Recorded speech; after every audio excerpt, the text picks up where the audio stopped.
샬롬. 삼국지 9권 7번째. 위연과 왕평이 앞뒤에서 들이치자 동도나는 당해낼 재간이 없었다. 이리저리 쫓기는 졸개들을 버려두고 길을 아사 달아났다. 조운도 위연과 비슷했다. 회남의 진체에 이르러 보니 벌써 마충의 군사들이 진치 앞으로 밀고 드는 중이었다. 조은이 뒤에서 들이치자 회남 역시 견뎌내지 못하고 몸을 빼쳐 달아났다. 조은을 비롯한 족장 4사람이 군사를 거두어 진체로 돌아가자 공명이 물었다. 새 동의 만병들이 무너져 달아났다면 그 우두머리 3사람의 목은 누가 있는가? 어디 있는가? 그 말에 조은이 금환 3결의 목을 들여다 바쳤다. 다른 장수들이 분하다는 듯 입을 모았다. 동도나와 회남은 말을 버리고 산마루로 달아나는 통에 뒤쫓지를 못했습니다. 그러자 공명이 껄껄 웃으며 말했다. 하지만 걱정하지 말라. 그들은 내가 이미 사로잡아 놓았다. 하지만 조은을 비롯한 내 장수는 그런 공명의 말을 믿을 수가 없었다. 서로 알 수 없다는 듯 얼굴만 마주보고 있는데 문득 장의와 장익이 적장 둘을 묶어 끌고 들어왔다. 장의가 끌고 오는 것은 동도나였고 장익이 끌고 오는 것은 회남이었다. 모두 놀라고도 궁금해 공명을 바라보자 담담히 그 경위를 밝혔다. 나는 여계의 지도를 보고 이미 저들이 진체를 세울 곳을 알았다. 그래서 일부러 자룡과 문장의 얘기를 격동시켜 적진 깊숙이 들어가게 한 것이다. 자룡과 문장이 금환 3개의 진체를 먼저 접수고 길을 나누어 양쪽의 적 진체로 지쳐들 때 왕평과 마충을 보내 호응하게 했는데 그 같은 일은 자룡과 문장이 아니고는 해낼 수가 없다고 보았다. 또 나는 동도나와 회남이 반드시 산길로 달아날 것도 미리 헤아렸다. 그래서 장의와 장익에게 복병이 되게 하고 관색은 그들을 도와 동도나와 회남을 사로잡게 하였다. 그제서야 모든 장수들이 엎드려 절하며 말했다. 승상의 헤아림은 실로 귀신도 알아맞히기 어려울 겁니다. 공명은 조용히 웃으며 그들을 보다가 문득 영을 내렸다. 저 2사람을 풀어주어라. 동도나와 회남을 가리키며 하는 말이었다. 군사들이 동도나와 회남을 풀어주자 공명은 다시 그들에게 술과 고기를 대접하고 좋은 옷을 내리며 말했다. 너희들은 각기 너희 동으로 돌아가거라. 다시는 나쁜 일을 거들어서는 아니 된다. 꼭 죽는 줄 알았던 동도나와 회남은 그 같은 공명의 너그러움에 감격했다. 엎드려 울며 감사하고 샛길로 돌아갔다. 그들이 돌아간 뒤 공명은 다시 장수들을 불러놓고 말했다. 내일은 반드시 맹획이 스스로 군사를 이끌고 덤벼들 것이다. 그 틈을 타 사로잡아야겠다. 그러고는 먼저 조은과 위원을 불러 각기 5천의 군사를 주며 어디론가 보냈다. 그 다음은 왕평과 관색이었다. 공명은 그들에게도 각기 한 갈래 군마와 함께 계책을 주어 어디론가 보냈다. 한편 맹획은 삼동의 원수를 보내놓고 소식을 기다리는데 호련 사람이 들어와 알렸다. 세동의 원수는 모두 족군에게 사로잡히고 그 군사들은 흩어져 버렸다 합니다. 그 말을 들은 맹획은 크게 노했다. 곧 자기가 거느린 만병들을 휘몰아 싸우러 가다가 왕평의 군마와 마주쳤다. 양군이 둥그렇게 진을 쳐 맞선 가운데 왕평이 나가보니 말탄 만병의 장수 수백기에 쌓여 맹획이 나오는 게 보였다. 머리에는 보석을 박은 자줏빛 금관을 쓰고 몸에는 붉은 비단 점포를 걸쳤으며 허리에는 사자를 새긴 옥대요, 발에는 매부리 모양의 녹색 가죽신이었다. 한 마리 털이 굽실굽실한 적토마를 타고 두 자루 복음을 차고 있는 게 잠옷 위풍이 당당했다. 가만히 촉진을 살펴보던 맹획이 좌우를 돌아보며 말했다. 사람들이 매양 제갈량은 용병을 잘 한다더니 오늘 저 진을 보니 별것도 아니구나. 깃발은 어수선하고 대우는 뒤얽혀 어지러우며 창칼이나 다른 병기도 나보다 나을 게 하나 없지 않은가. 그 전에 들은 말이 들렸음을 이제야 알겠다. 진작에 알았더라면 훨씬 일찍부터 맞서 보았을 것을. 자, 이제 누가 촉의 장수를 사로잡고 우리의 위세를 덜쳐 보이겠느냐. 그러자 말이 끝나기도 전에 한 장수가 소리치며 나섰다. 제가 나가보겠습니다. 맹획이 보니 망아장이란 장수였다. 망아장은 한 자루 끝이 뭉툭한 큰 칼을 들고 황표말을 몰아 왕평에게 덤볐다. 왕평이 그와 맞섰으나 몇 탑 싸우기도 전에 달아났다. 신이 난 맹획은 군사를 휘몰아 달아나는 촉군을 뒤쫓았다. 관색이 다시 나왔으나 또한 제대로 싸워보지도 않고 달아났다. 촉군이 달아나기를 20리 남짓 맹획이 한창 신이 나서 그런 촉군을 뒤쫓는데 문득 함성이 크게 일며 장의와 장익이 두 갈래 군마가 쏟아져 나와 맹획이 돌아갈 길을 끊어버렸다. 달아나던 왕평과 관색도 되돌아서서 맹획을 들이쳤다. 족군이 앞뒤에서 진두들기니 만병들은 금세 뭉그러졌다. 맹획은 거느린 장수들과 죽기로 싸워 한가닥 길을 열고 금대산 쪽으로 달아났다. 그 뒤를 족군의 세 갈래 군마가 급하게 뒤쫓았다. 맹획이 정신없이 말배를 차고 있는데 다시 앞에서 크게 함성이 일며 한때의 군마가 길을 막았다. 앞선 장수는 상산의 조자룡이었다. 놀란 맹획은 금대산 높은 길로 방향을 바꾸었다. 조자룡은 그런 맹획을 덮쳐 한바탕 만병을 죽이고 나머지는 사로잡았다. 맹획은 겨우 수십 기만 거느리고 산골짜기로 들어섰다. 등 뒤에는 뒤쫓는 군사들이 바짝 다가오는데 갑자기 길이 좁아져 말이 나갈 수가 없었다.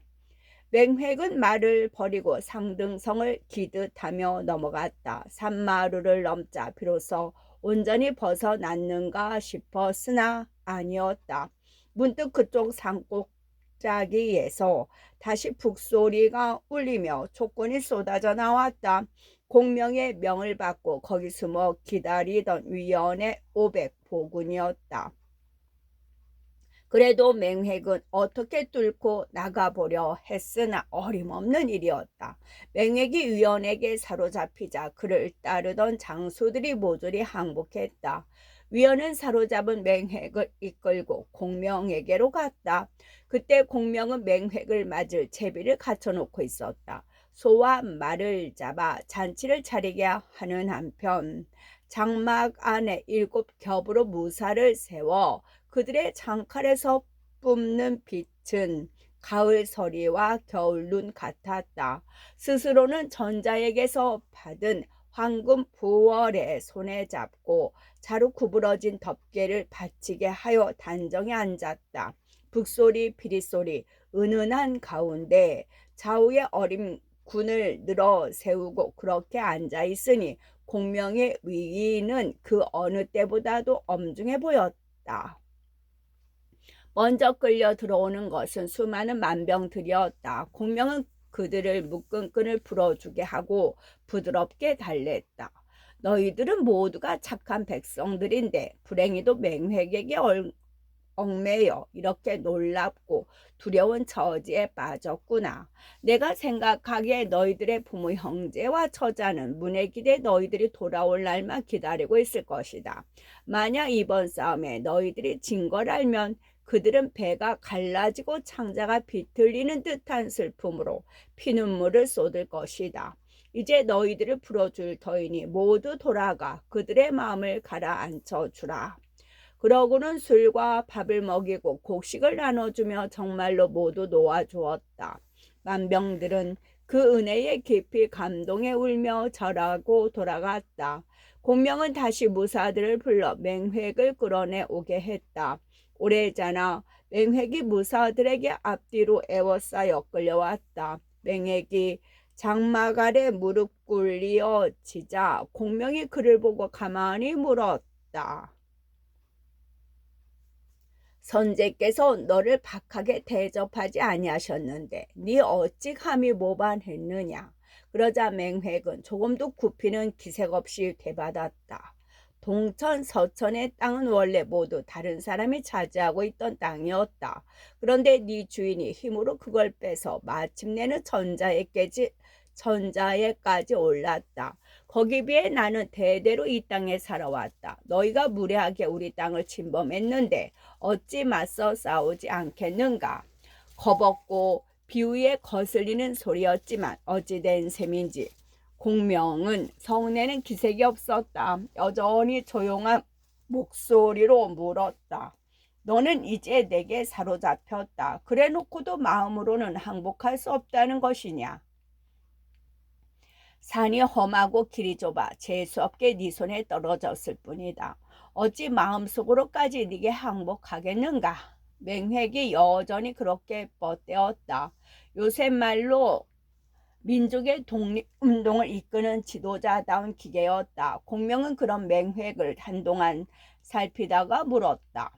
네가 복종할 수 없다면 너를 놓아 보내주는 수밖에 없구나. 어떠냐? 너를 놓아 보내주랴. 전에 마속에 한 말도 있었지만 자부심이 강한 인간 특유의 호승심이 발동한 것도 사실이었다. 맹획이 그 말을 받아 씩씩하게 대답했다. 만약 네가 나를 놓아준다면 나는 다시 군마를 정돈해서 너와 자웅을 가려보겠다. 만약 다시 나를 사로잡을 수 있다면 그때는 네게 진심으로 항복하마. 그러자 공명은 그 자리에서 맹획을 묶은 밧줄을 풀어주게 했다. 뿐만 아니라 새 옷을 입히고 술과 밥을 먹인 뒤 안장 얹은 말까지 내주며 맹획을 보내주었다. 애써 잡은 맹획을 그냥 놓아주는 걸 보고 장수들이 공명에게 물었다. 맹획은 남쪽 오랑캐들의 큰 우두머리 옷이다. 이제 다행히 사로잡아 남쪽 지방을 생각보다 빨리 평정했다 싶었는데 승상께서는 어찌하여 그를 그냥 놓아 보내셨습니까? 공명이 빙긋 웃으며 대답했다. 내가 저를 사로잡기는 주머니에 든 물건을 꺼내는 것이나 다름이 없다.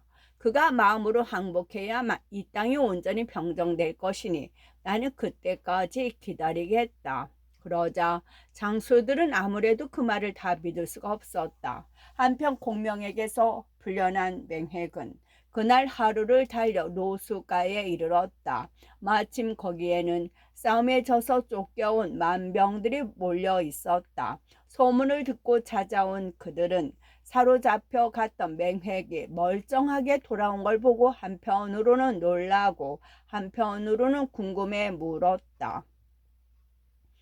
대왕께서는 어떻게 몸을 빼 돌아오실 수 있으셨습니까? 맹획이 멀쩡하게 거짓말을 늘어놓았다. 총나라 놈들이 나를 장막 안에 가두어 두길래 틈을 타 그놈들 여나문을 해치우고 밤을 틈타 달아났다.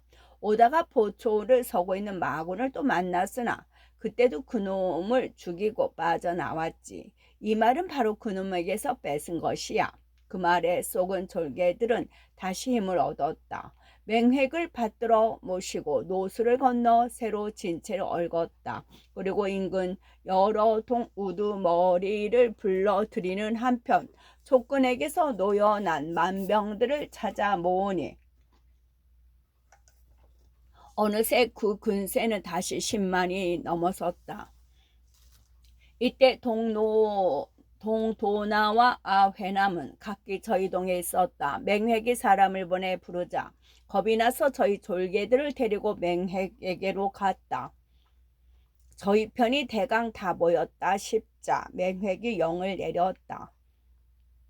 나는 이제 제갈량의 계책을 다 알았다. 그와 싸워서는 안 되니 싸우게 되면 반드시 그의 속임수에 빠지고 말 것이다. 싸우지 않고 이길 수 있다. 곧 저들 촉의 군사는 먼 길을 와서 지치고 고단한 데다 날까지 이렇게 찌는 듯한데 무슨 수로 오래 견디겠느냐.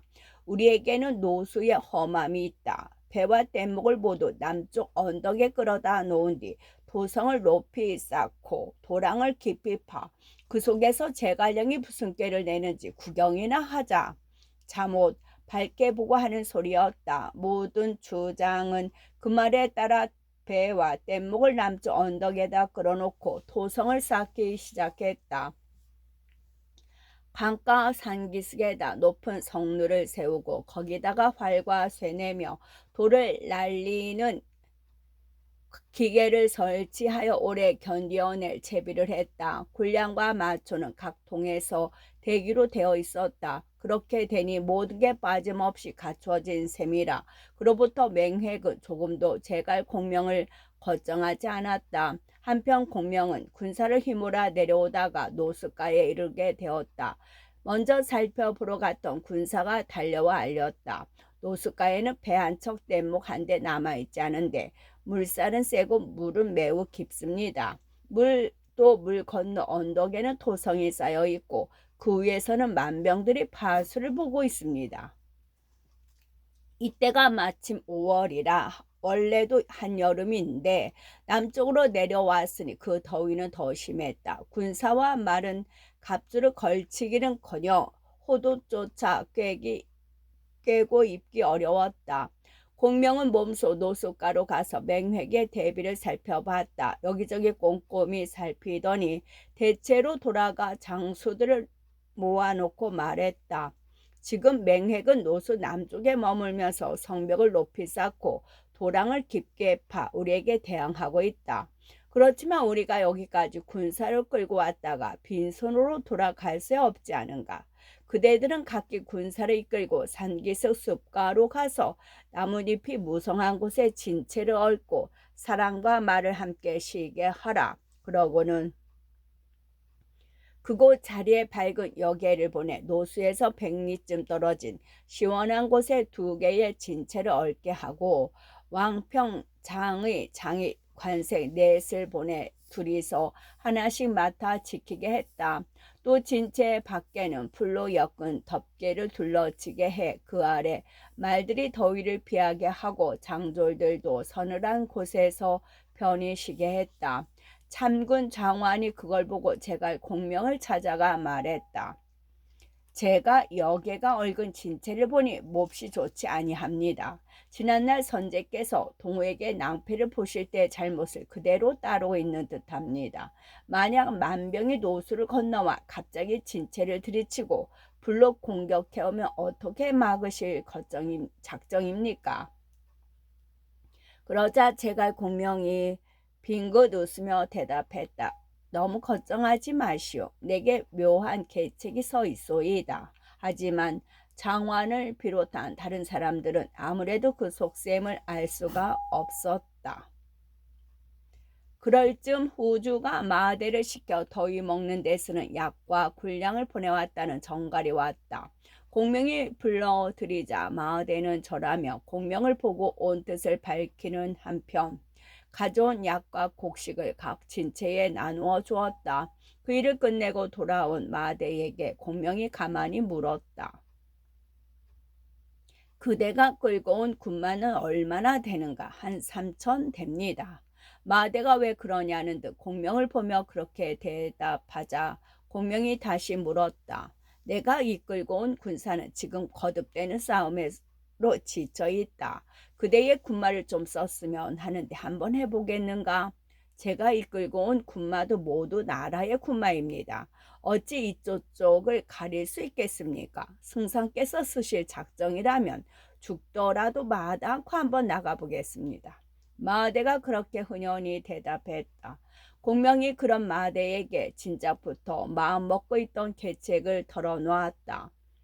지금 맹획은 노수의 의지에 항거하고 있어 건널 길이 없다. 나는 그 곡식 되는 길을 끊어 맹획의 군사가 절로 어지러워지게 만들려 한다. 어떻게 그 곡식 되는 길을 끊을 수가 있겠습니까? 여기서 150리쯤 내려가면 노수 하류에 사구란 곳이 있다. 그곳은 물살이 느려 아무렇게나 엮은 뗏목으로도 건널 수가 있을 것이다. 그대를 이끌고 온 삼천 군마를 이끌고 거기를 건너 똑바로 오랑캐들의 마을로 들어가라. 가서 먼저 그 양식 되는 길을 끄는 뒤 동도나와 아회남 두 동주를 만나 그들로 하여금 안에서 홍케하면 일이 그릇됨은 없을 것이다. 그 말을 들은 마대는 그 자리에서 군사를 몰아 사구에 갔다. 사구에 이르러 보니 물은 허리쯤에도 오지 않을 만큼 얕았다. 이에 군사들은 태반이 뗏목을 타지 않고 벌거벗은 채 물속으로 뛰어들었다. 그런데 이게 웬일인가? 벌거벗고 물에 들어간 군사들이 물은 반쯤 건너가기도 전에 픽픽 쓰러지는 게 아닌가? 급하게 물가로 끌어냈지만 한결같이 코와 입으로 피를 쏟으며 죽어갔다. 깜짝 놀란 마하대는 밤길을 달려 공명에게 그 일을 알리게 했다. 공명도 놀랐다. 곧 인근에 사는 그곳 토박이들을 불러오게 해 그 까닭을 물었다. 토박이 한 사람이 그 까닭을 일러주었다. 지금이 몹시 뜨거운 철이라 그렇습니다. 노수에 캔 도끼가 해가 내리쬐어 강물이 뜨거워지자 피어오른 겁니다. 그때 물을 건너는 사람은 반드시 그 도끼를 쐬게 되고 만약 그 물을 마시면 반드시 죽게 됩니다.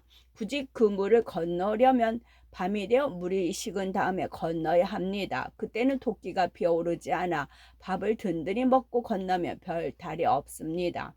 그 말을 들은 공명은 그 토박이를 들잡이로 삼고 가려 뽑은 장사 5,600과 함께 마대에게로 보냈다. 마대는 그 말대로 한밤중에 뗏목을 타고 그 물을 건넜다. 정말로 아무 일 없이 건널 수 있었다. 마대는 2,000 군마를 몰아 오랑캐 부락으로 밀고 나가다가 그들이 양식 나르는 모든 길의 길목이 되는 좁은 산골짜기를 차지해 버렸다. 협상 고개에는 양편 산 사이로 한 가닥 길이 나 있는데 그게 얼마나 좁은지 말 한 필에 사람 하나가 겨우 지날 수 있을 정도였다. 그 골짜기를 차지한 마대는 군사를 나누어 거기다가 진채와 목책을 세우게 했다. 그걸 알리 없는 만족들은 오래전에 다시 그 길로 맹획이 쓸 곡식을 옮기려 했다. 마하대는 그런 만족을 덮쳐 100여 대의 곡식 수레를 모조리 뺏어버렸다. 한편 그때 맹획은 하루 종일 진채 안에서 술만 마시고 군사 부리는 일을 돌보지 않았다. 고작 한다는 일이 주장들을 불러 모아놓고 큰 소리나 치는 것이었다. 내가 만약 제관량과 바로 맞서게 되면 반드시 그의 속임수에 빠지게 될 것이다. 그 때문에 지금 노수의 험한 물에 의지해 성을 높이 쌓고 도량을 깊게 한 채 기다리고 있다. 총나라 것들은 이곳의 더위를 못 이겨서라도 반드시 물러나게 될 것이다. 그때 나와 너희들이 힘을 합쳐 그 뒤를 들이치면 제갈량을 사로잡기는 어렵지 않다. 맹획이 그렇게 떠들자 한 추장이 말했다. 사구 쪽은 물이 얕아 족병들이 몰래 건널 수가 있습니다. 만약 그렇게 되면 우리에게 매우 해로우니 마땅히 군사를 쪼개 그곳을 지키도록 해야 합니다. 그러자 맹획은 호탕한 채 껄껄거리며 면박을 주었다. 너는 이곳 토박이면서 어찌 그렇게도 모르는가? 족병이 그곳을 건너는 것은 내가 오히려 바라는 일이다. 만약 그들이 그곳을 건넌다면 모조리 물 가운데서 죽고 말 것이다. 꼭 그렇지만도 않습니다. 이곳 토박이들이 밤중에 건너면 된다는 걸 일러준다면 그때는 어떻게 하겠습니까? 그 추장이 아무래도 걱정된다는 듯 다시 그렇게 물었다. 맹획은 그래도 큰 소리만 쳤다. 너무 걱정할 거 없다. 우리 땅에 사는 사람이 설마 적을 돕기야 하겠는가? 그러는데 문득 급한 전갈이 왔다. 수는 얼마가 되는지 모르겠으나 족병들이 노수를 건너 협상국으로 난 우리 양식길을 끊어 버렸습니다. 그 대장이 쓰는 깃발에는 병북장군 마대라고 쓰여 있었습니다. 이미 칼끝이 목 얼음까지 이른 셈이건만 아직도 맹획은 급한 줄을 몰랐다. 그까지 어린애들을 가지고 뭘 떠들 게 있느냐. 그렇게 허세를 부리며 부장 망아장에게 3천 군마를 주어 협상곡으로 달려가게 했다. 마대는 만병들이 몰려온다는 말을 듣자 2천 군사를 이끌고 산 아래에다 진을 쳤다. 일곱 만병이 이르러 양군이 둥글게 마주보고 있는 가운데 망아장이 말을 달려나와 마대에게 덤볐다. 망아장의 기세는 볼만했으나 솜씨는 마대에게 미치지 못했다. 겨우 한 번 부딪고는 그대로 마대의 칼에 맞아 말 아래로 떨어졌다. 대장이 그렇게 죽자 졸개들은 그대로 뭉그러져 달아났다. 쫓겨간 망아장의 졸개들이 숨을 헐떡이며 맹획에게 돌아가 자기들이 본 일을 그대로 전했다. 그제서야 맹획도 걱정하는 꼬락서니가 되었다. 여러 장수들을 불러놓고 물었다. 누가 나가서 마대와 한번 맞서 보겠는가? 제가 나가 보겠습니다. 그 자리에 있던 동도나가 얼른 나섰다. 모두들 움츠려 들어 눈치만 보는데 동도나가 나서주니 맹획은 반가웠다. 기꺼이 3천 군사를 떼어주어 보냈다. 그리고 한편으로는 족군이 또 노수를 건너갈까봐 사구로도 아회남을 보내 3천 군사와 더불어 그곳을 지키게 했다. 동도나가 협상곡에 이르러 진체를 내리자마자 마대가 군사를 이끌고 달려나와 맞섰다. 둘이 막 맞붙으려 하는데 족군 하나가 동도나를 알아보고 마대에게 일러주었다. 저 사람이 바로 동도나란 동졸시다. 그러자 마대는 동도나 앞으로 나가 큰 소리로 꾸짖었다. 의리를 모르고 은혜를 저버린 것아, 우리 승상께서는 너를 불쌍히 여겨 목숨을 붙여 주었건만 너는 어찌 또 배신하였느냐? 도대체 너도 부끄러움을 아는 놈이냐? 동도나가 거기 대답할 말이 있을 턱이 없었다. 얼굴 가득 부끄러운 빛을 띠고 섰다가 싸워보지도 않고 물러가 버렸다. 마대는 그 뒤를 한바탕 후려주고 자기 진체로 돌아갔다.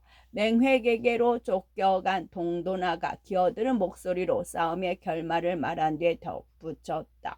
마대는 뛰어난 장수라 당에 낼 길이 없었습니다. 그러자 맹획이 벌컥 성을 내며 소리쳤다.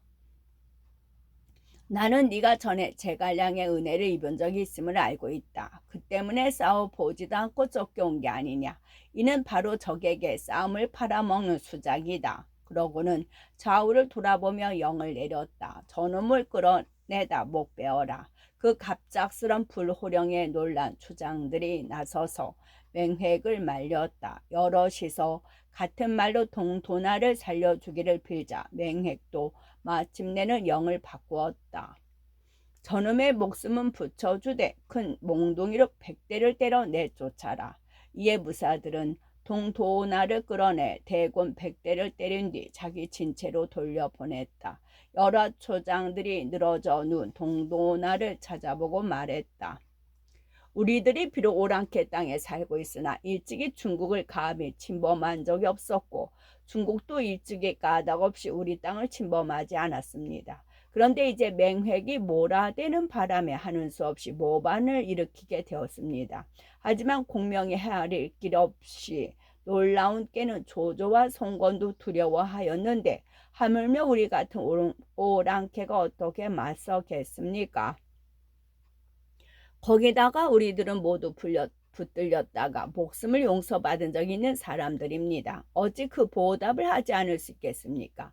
이제 우리는 목숨을 걸고라도 맹획을 죽여 공명에게 항복하는 게 낫겠습니다.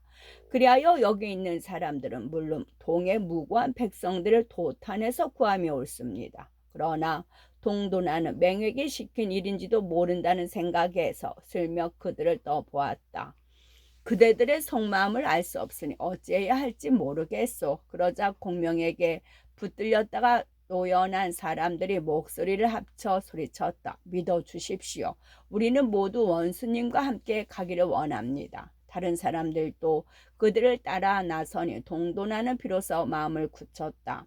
강도를 빼들고 그들 100여 명과 더불어 맹액의 대체로 달려갔다.